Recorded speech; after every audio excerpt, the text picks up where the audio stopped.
ये कहानी एक माँ और उसके बेटे की है जो एक छोटे से गांव में रहते थे। माँ का नाम सुमन और बेटे का नाम राजू था।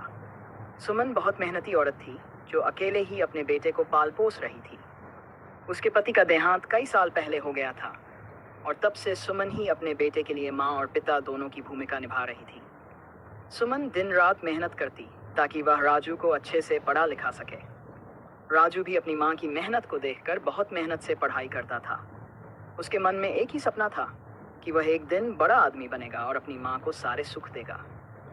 गांव में एक स्कूल था जहां राजू पढ़ने जाता था।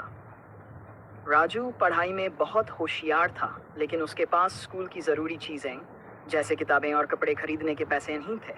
उसकी माँ ने अपने कुछ गहने बेचकर उसके लिए किताबें खरीदी और उसे स्कूल भेज दी।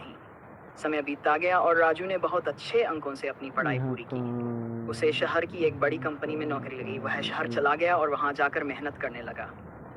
उसने अपने पहले वेतन से अपनी माँ के लिए एक सुंदर साड़ी और कुछ मिठाई भेजी। सुमन बहुत खुश हुई और गर्व महसूस किया। राजू धीरे अपनी मेहनत और ईमानदारी से तरक्की करता गया। उसने माँ के लिए एक अच्छा घर खरीदा जहाँ वे दोनों आराम से रहने लगे। अब सुमन को किसी भी चीज़ की कमी नहीं थी, लेकिन उसके लिए सबसे बड़ी खुशी ये थी कि उसका बेटा उसकी मेहनत और त्याग को समझता था और उसे सम्मान देता था। ये कहानी एक माँ के त्याग